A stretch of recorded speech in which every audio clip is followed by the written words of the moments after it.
Hello दोस्तों, आप सभी की गुड मॉर्निंग। आई होप कि आप लोग अच्छे होंगे साथियों और अच्छे से आप सभी की पढ़ाई चल रही होगी। आज की इस वीडियो में हम लोग जो पढ़ने वाले क्लास 10th मैथ चैप्टर जो कि 5 जिसका नाम है समांतर श्रेणी। साथियों मैं आप सभी को बता दूं कि इसका जो बेसिक्स पार्ट है मैं पार्ट 1 पार्ट 2 करा चुका हूँ। ये जो हमारा पार्ट होगा पार्ट 3 होगा, जिसमें क्या पढ़ेंगे हम चैप्टर वाइज क्वेश्चन पढ़ेंगे। ठीक है साथियों, तो बहुत ही बेहतरीन तरीके से पढ़ेंगे। तो आइए हम देख लेते हैं अपने फर्स्ट क्वेश्चन को क्या कर रहा है। ठीक है, चलिए चलते हैं।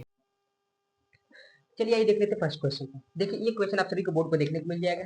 तो देखिए क्या कर रहा है क्वेश्चन में, कह रखा है ये चीज कि सबसे पहले तो देखिए क्या कर रहा है। प्रश्न नंबर 1 बोला है कि निम्नलिखित स्थिति में से किन स्थितियों में संबंध संख्याओं की सूची एपी है और क्यों है।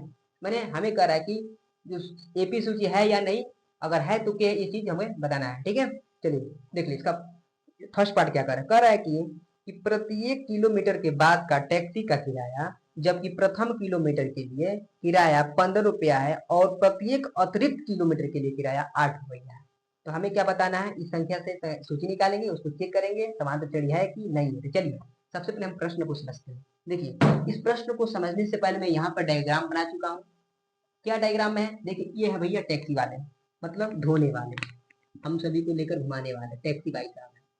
ठीक है, चलिए ये टैक्सी वाली का भाई फरमाइश है। क्या फरमाइश है, कर रहे हैं कि भाई मैं क्या कर बताता हूँ आप सभी को कि अगर आप मेरे टैक्सी से चलते हैं घूमने के लिए, जैसे कहा कि मैं आज चलूंगा घूमने के लिए, तो क्लास छोड़ देते आज घूमने के लिए चलते हैं।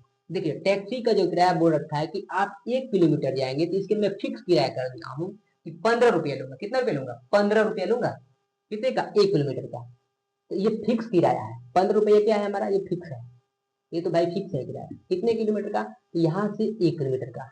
ठीक है, उसके बाद कह रहा है टैक्सी वाले भाई कि भैया जैसे आप 1 किलोमीटर बाद क्रॉस करेंगे, 2 किलोमीटर में जाएंगे, उसके लिए मैं अलग से किराया लूंगा। कितना किराया लूंगा, तो वो 8 रुपया किराया लेंगे। तो आपका मन क्या, 1 किलोमीटर घूमने गए, चाहे हम भी गए घूमने के लिए, देखे थोड़ा अच्छा नहीं लग रहा है भाई, चलते हैं 2 किलोमीटर और आगे देखते हैं कैसा एरिया है। तो 2 किलोमीटर में घुस गए, तो इसके लिए तो हमें क्या करना पड़ेगा, ड्राइवर भाई हमने टैक्सी वाला बोला था कि भैया 1 किलोमीटर के बाद अब क्रॉस करेंगे तो उसके लिए मैं 8 रुपया अलग से लूंगा। तो मैंने घूमने गया कहा, इसमें घुस गया, तो इसके लिए मुझे 8 रुपया और देने पड़ेंगे। तो दूसरे किलोमीटर में घुस गया तो 15, पहले तो 1 किलोमीटर 15 रुपया था, तो दूसरे किलोमीटर में घुसता तो 15 कितना हो जाएगा, 23 रुपया आपको देना पड़ेगा। ठीक है, 2 किलोमीटर भी क्रॉस करने के बाद मैंने सोचा कि 2 किलोमीटर के बाद 3 किलोमीटर भी क्रॉस कर लेता, देखता हूँ और कितना अच्छा पैटर्न दिख रहा है मेरे को, अच्छा अच्छा सीन दिख रहा है देखने के लिए। चलिए तो क्या करते हैं, मैं 2 किलोमीटर के बाद मैं 3 किलोमीटर में घुस जाऊंगा, तो इसके लिए फिर क्या करना पड़ेगा, हमें 8 रुपया अतिरिक्त से देना पड़ेगा। आए समझ में यहाँ पे, ड्राइवर भाई साहब का यही क्या था, ऑर्डर था कि भाई 1 किलोमीटर के लिए मैं 15 रुपया लूंगा, लेकिन आप उससे 1 किलोमीटर के बाद 2 किलोमीटर क्रॉस करेंगे तो उसके लिए मैं 8 रुपया लूंगा। फिर उसके बाद आगे जाएंगे, उसके बाद तो मैं क्या लूंगा, 8 रुपया एक्स्ट्रा करके लेकर आऊंगा। ठीक है, देखिए तो पहले किलोमीटर का किराया कितना हो गया आपका, 15 रुपया। कितना निकल गया यहाँ से, 15 रुपया। हाँ अच्छा भाई, 1 किलोमीटर का हो गया। 2 किलोमीटर घुसेंगे तो 15 8 कितना हो जाएगा, 23 हो जाएगा। भाई 23 रुपया हो गया, हमें देना पड़ेगा। भाई देखो, अब दूसरे के बाद तीसरे किलोमीटर में घूमने का कितना देर भाई, यहाँ से कितना तेज था, फिर इसमें 8 रुपया एक्स्ट्रा हो जाएंगे। ठीक है, 23 8 कितना हो जाएगा, 31 रुपया हो जाएगा। हमने देखा यहाँ से हमने क्या निकाला, एक सूची निकल गई। यही वो सूची है, इसी सूची को हमें चेक करके बताना है क्या ये समांतर श्रेणी है अर्थात नहीं है, तो क्यों है, इसको हमें बताना पड़ेगा। ठीक है, चलिए इसको मैं हल में लिख देता हूँ। देखिए लिखेंगे हल में, ध्यान देंगे। जो सूची निकली क्या निकली है, 15 निकली एक तो, दूसरी बार में कितना किराया हो जाएगा हमारा, 23 रुपया निकल जाएगा।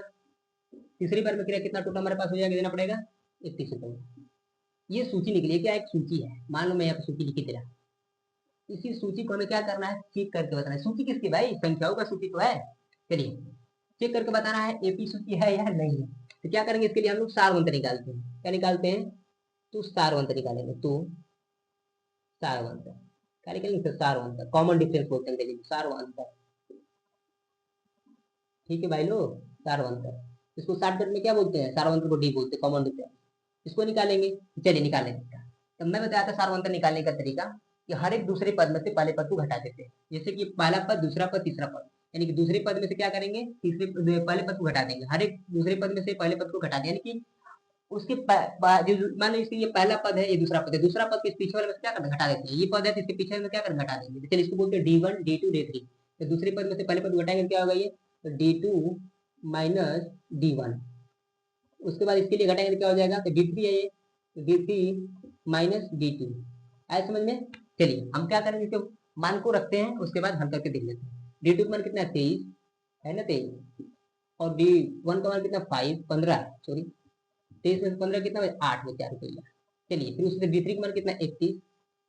अब बस डी नहीं, यहाँ पर D2 होना चाहिए ना, D3 में से D2 होना चाहिए। ये कितना हो जाएगा यहाँ पर? 23। तो 23 31 में 23 कितना बचेगा? 8 बचेगा। हमने देखा कि इसका भी 8 आ गया, इसका भी 8 है, दोनों ही क्या आ गया? समान आ गए, यानी कि सार्वंतर का मान क्या है? दोनों ही समान आ गया। तो हमने बताया था कि जब भी क्या होगा, सार्वंतर के मान, हमारा कॉमन डिफरेंस का मान समान आएगा, तो अर्थात जो सूची दी गई ऊपर के लिए वो एक समांतर श्रेणी है, बोल सकते हैं। चलिए इस बात को हम यहाँ पर लिख लेते हैं, ठीक है, पूरा प्रूफ कर देते हैं। चलिए लिखेंगे अतः, लिखेंगे अतः यहाँ, अतः यहाँ सार्व अंतर का मान, सार्व अंतर बोल सकते हैं, सार्व अंतर, सार्व अंतर अर्थात शॉर्टकट में क्या बोलते हैं? डी का मान, मान बराबर है, क्या है? बराबर है, बराबर है। इसलिए, इसलिए क्या हो जाएगा? इसलिए जो ये सूची है समांतर श्रेणी है, इसलिए यह एक समांतर श्रेणी है, समांतर श्रेणी, यानी शॉर्टकट में इंग्लिश में एपी है। ठीक है भाई, यही ने पूछा था एपी है कि नहीं। एपी है, क्यों है? कारण भी बता दिया, क्योंकि यहाँ पर सार्वंतर का मान 8 8 एक बराबर आ जाएगा। एक बराबर आएगा तो बोलेंगे कि समांतर श्रेणी है, अगर एक बराबर नहीं आएगा तो बोलेंगे समांतर श्रेणी नहीं है। चलिए इस तरह से हमने क्या किया, क्वेश्चन को सॉल्व किया। तो चलिए अब देख लेते हैं हम लोग दूसरे क्वेश्चन को, देखेंगे इसमें क्वेश्चन भी आप सभी को बोर्ड पर देखने को मिल जाएगा। चलिए देखें क्या कह रहा है। कह रहा है ये चीज कि कह रहा है किसी बेलन अर्थात इसको अंग्रेजी में क्या बोले? सिलेंडर। किसी बेलन अर्थात सिलेंडर में उपस्थित हवा की मात्रा जबकि वायु निकालने वाला पंप के प्रत्येक बार बेलन की शेष हवा का 1/4 भाग बाहर निकाल देता है। यानी कि साथियों इसको क्या करेंगे, डायग्राम समझेंगे और बहुत ही प्यार से समझेंगे ताकि समझ में आया। इस तरह से क्या बोलेंगे, क्या कह रहा है, परिभाषा समझ में नहीं आएगा। चलिए हम क्या कर लेते हैं, जिस तरह से बोला उस तरह से हम पहले क्या कर लेते, पहले तो बोल रहा है कि सिलेंडर यानी कि बेलन, एक बेलन बनाते हैं। यहाँ पर हम बनाएंगे बेलन, देखिएगा यहाँ पर बनाते हैं हम बेलन है। चलो ये है बेलन, ठीक है मित्रों, बेलन टाइप को बना लो भाई। चलिए बेलन मान लीजिए, यहाँ पर भी इस तरह का हम बना लेते, नीचे भी करके सही से बोल हो गया बेलन। अब इसमें लगा है एक पंप, हैंडल, हैंडल लगे तभी तो पंप मारेंगे ना। हैंडल भाई जरा मान लो ये है हमारा हैंडल, ठीक है मित्रों। यहाँ पर मैं हैंडल, इस तरह से हवा भरने वाला पंप होता है उसी तरह से आएगा। नहीं दिख रहे क्या कर रहे हैं? चलिए कोई बात नहीं, ये हैंडल हमारा है। उसके बाद मैं यहाँ निकाल लेता हूँ इसका एक हवा निकलने के लिए टैंकी इसकी, ठीक है, इसी से तो हवा हम साइकिल भरेंगे। चलिए अब देखिए ये हमारा एक क्या, हमारा ये हमारा बेलन टाइप का पंप है। ऊपर से हैंडल मारने का एक हैंडल बनाया गया है, नीचे से ऐसे हवा मारेंगे ये हवा यहाँ से क्रॉस करके निकल जाएगा, ठीक है। चलिए हमसे कह रखा है कि ये जो बेलन है इसमें उपस्थित हवा की मात्रा हमें नहीं दिया है। अगर नहीं बताया कि इसमें इतना लीटर हवा है या इतना एरिया में हवा है, कुछ बोल नहीं रखा है, हम जो पूछ नहीं दिया तो हमने माना कि इस बेलन में उपस्थित जो हवा की मात्रा है कितनी है, एक्स मान लिया। कितना मान लिया? एक्स। अंडरस्टैंड, समझे? चलिए अगर नहीं दिया तो एक्स मान सकते हैं ना, कितना हवा पूरा कितना भरा हो, एक्स भैया। अब कह रहा है कि चलो भाई जब पहली बार तुम मारोगे इसमें हवा, पहली बार जब मारोगे पंप, तो इस एक्स का 1/4 भाग जो होगा हवा बाहर निकल जाएगा। क्या करें, जैसे हम पंप को क्या करेंगे, दबाएंगे, इसमें से हवा निकलेगी। कितना निकलेगी? बोल रहा है कि इस एक्स का जितनी हवा, इसका 1/4 बाहर निकलेगी, ठीक है। इस बात को हम क्या करेंगे, लिख कर समझेंगे। चलिए माना पहली बार पंप से मारने में, पहली बार करेंगे, पहली बार शॉर्टकट में लिख लेगा, पहली बार पंप मारने पर, पंप मारने पर बेलन में बची उपस्थित हवा की मात्रा कितना बचेगा। देखिए मैं यहाँ पर लिख रहा हूँ, यहाँ पे समझने के लिए बस बोल रहा हूँ। पहली बार अगर पंप मारेंगे तो इसमें हवा की उपस्थित मात्रा कितना बची, इसको हम बता रहे हैं। देखिए टोटल हवा कितनी है, एक्स। कितनी हवा भाई, एक्स है। चलिए पहली बार मार रहे हैं तो 1/4 बाहर निकलेगा, एक्स का कितना बाहर निकलेगा, 1/4 बाहर निकलेगा। हवा है एक्स, मारेंगे पहली बार तो 1/4 बाहर निकलेगा, किसका निकलेगा, इस एक्स का निकला। यहाँ पे लिख लेंगे धीरे से एक्स, क्या लिखेंगे, एक्स। इसको कैलकुलेट करना पड़ेगा। चलिए 4 में एक्स गुणा करेंगे इतना 4 एक्स हो जाएगा, ठीक है। यहाँ तो माइनस माइनस लगा दो, एक्स में एक का गुणा करोगे एक्स हो जाएगा, नीचे 4 तो 4 कर लो भैया, 4 एक्स में से 1 एक्स गया तो 3 एक्स बचा, बटा कितना हमारा 4, ये क्या है, किसका मान है? ये उसका मान है कि जब हम हवा में, जब हमारे बेलम में हवा एक थी, उसमें जब मैं पहली बार एक बार पंप मारा, तो उसके बाद जो हवा बचेगी उसमें इतना बचेगी, कितना बचेगी, इतना बचेगी, 3x/4 बच जाएगी। ठीक है, यानी कि जो हवा बची है अब कितनी बची, इसमें x नहीं बची, अब बचे 3x/4 बची। अब क्या करेंगे, अब 3x/4 हवा बची है, उसमें भी क्या करेंगे, हम दूसरी बार पंप मारेंगे। जब दूसरी बार पंप मारेंगे तो हवा बाहर निकलेगी, कितनी निकलेगी, इसका निकलेगी 1/4। इसके बाद जो बचा है 3x/4, इसका भाग निकलेगा ना 1/4। तो चलिए उसको क्या कर लेते हैं, हम उसको भी चीज को लिख लेते हैं। चलिए जिससे कि बोलेंगे कि दूसरी बार, इसे मैं लिखा पहली बार पंप मारने को, अब मैं बोलेंगे कि दूसरी बार पंप मारने पर बेलन में उपस्थित हवा की मात्रा, मारेंगे तो कितनी हवा बचेगी, उसको उपस्थित हवा की मात्रा जो होगी, देखिए यहाँ पे है कितनी, पहली बार तो मार के इतना बचा है ना, इसमें तो बचा है हमारा 3x/4। अगर मारेंगे हवा दूसरी बार, एक चौथाई निकलेगा, 1/4 बाहर निकलेगा, तो माइनस करेंगे उसमें से, किसका निकलेगा, तो 3x, इसी का निकलेगा ना, 3x/4। देखते हैं दूसरी बार मारेंगे तो इतना हवा बचा उसमें बेलन में, तो एक चौथाई बाहर निकल रहा है, एक चौथाई बाहर हमने माइनस कर दिया कि किसका निकल रहा है एक चौथाई, तो 3x/4 का, 3x/4 का बाहर। ठीक है, इसको मैं कैलकुलेट करके हल करूंगा, देखिएगा 3x है तो 3x कर लूंगा, बट्टा यहाँ बचा भैया 4, माइनस 3x का गुणा करूंगा तो 3x हो जाएगा, ये बचा 4 2 16। ठीक है, अब इसको क्या करें, थोड़ा सा मैं एलसीएम लेकर हल कर लेता हूँ। चलिए 16 और 4 का मतलब 16 हो जाएगा, 16 4 2 का 16 हो जाएगा, 3 2 का 12x हो जाएगा, माइनस 16 कम 16 यहाँ कितना हो जाएगा, 3x हो जाएगा। अब बताइए यहाँ पे देखेंगे तो 12 में से कितना जाएगा, 3 जाएगा, कितना बचेगा, 9x बचेगा। अब बचा कितना, 16। आए समझ में, ये 9x/16 क्या है, ये 9x/16 वो संख्या है कि जब हम क्या कहते थे, दूसरी बार क्या मारे थे, पंप मारे थे, तो 9x/16 इसमें हवा बचेगी, समझ रहे बात को। अब क्या करें, फिर तीसरी बार पंप मारते हैं तो 9x/16 जो हवा बची है इसमें, उसका एक चौथाई बाहर भाग निकल जाएगा, निकल जाएगा नहीं निकल जाएगा। चलिए अब क्या करेंगे, तीसरी बार पंप मारेंगे इसको, चलिए तीसरी बार भी मार लेते हैं इसको। चलिए देखेंगे क्या करेंगे, अब तीसरी बार मार, तीसरी बार पंप मारने पर इस बेलर में उपस्थित हवा की जो मात्रा बचे कितनी होगी। ठीक है, चलिए देखिए कितना बचा है, दूसरी बार में बचा है 9x, बचा है 16।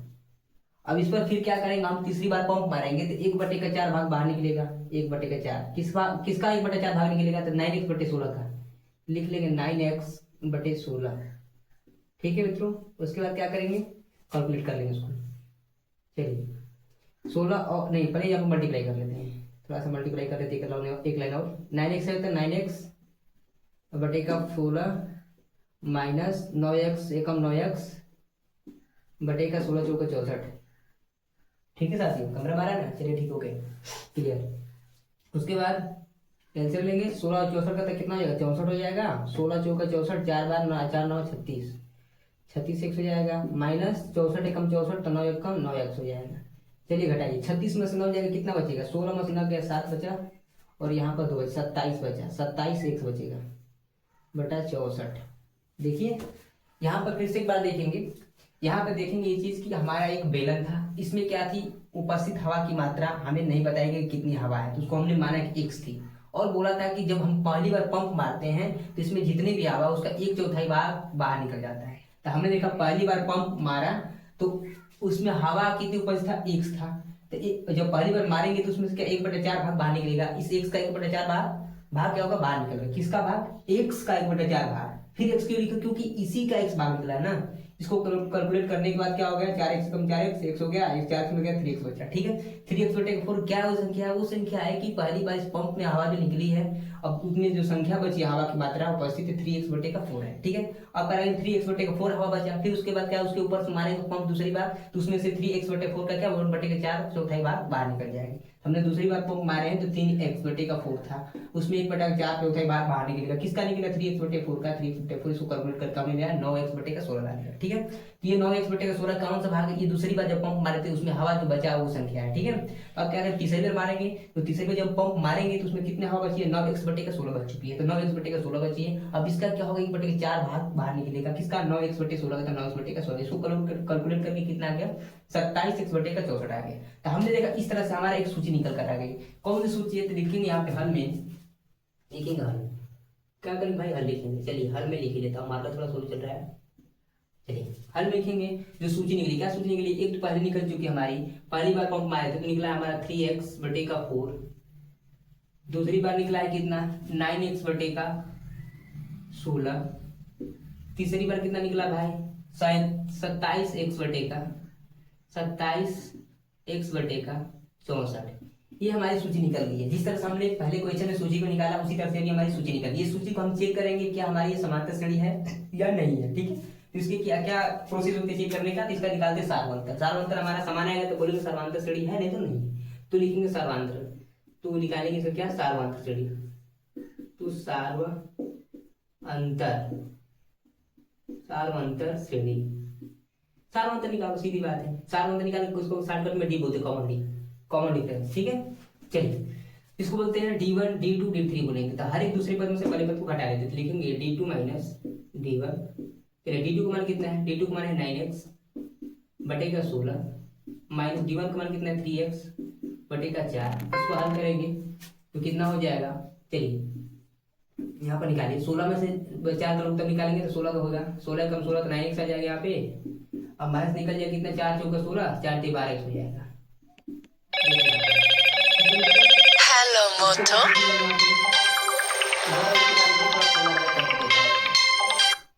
चलिए यहाँ पर देख लेंगे हमारा आ चुका है कितना, यहाँ पे 12x, यहाँ बचा 9x, 12x में से कितना जाएगा, 9x देगा तो हमारा 3x/16 बच जाएगा, ठीक है भाई। तो हमने देखा D2 में से D1 को घटाया तो माइनस 3x/16 निकल गया, ठीक है। उसके बाद क्या करेंगे, तीसरे पद में से दूसरे घटाएंगे, यानी कि उसके बाद होता है D3 माइनस D2, हर एक दूसरे पद में से पहले वाले पद को घटा देते हैं। इसके लिए अब D2 में से D1 घटाया इतना बचा, अब D3 में से D2 घटा लेंगे कितना बचेगा, देखिए D3 कितना हमारा 27x बटे का कितना हो जाएगा, कितना है 64 दिया, 64 कर लो भाई, माइनस D2 कितना है 9x बटे कितना हो जाएगा 16।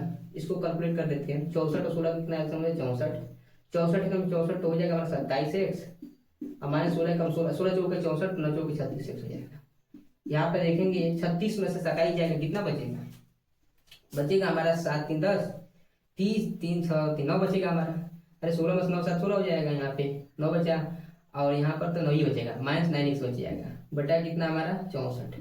अब देखें यहाँ पर देखें तो एक तो माइनस 3x/16 आया है, दूसरा कितना है, माइनस 9x/16 आया है। क्या हमारी ये कॉमन डिफरेंस यानी कि सार्वंतर जो है क्या इसका बराबर है, बराबर नहीं है, तो हम बोलेंगे क्या चीज कि ये जो सूची निकल कर आई है हमारी ये एक समांतर श्रेणी नहीं है। क्यों नहीं है, क्योंकि यहाँ पर सार्वंतर का मान अलग अलग आ गया, बराबर नहीं है, ठीक है। तो इसको लिखा पता है, चलिए लिखेंगे अतः यहाँ सार्वंतर का मान, सार्वंतर लिखेंगे, सार्वंतर बराबर नहीं है, बराबर नहीं है, ठीक है मित्रों। इसलिए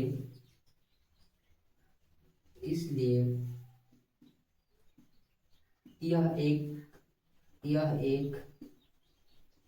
समांतर श्रेणी नहीं है, समांतर श्रेणी अर्थात शॉर्टकट में इंग्लिश में AP नहीं है, ठीक है मित्रों।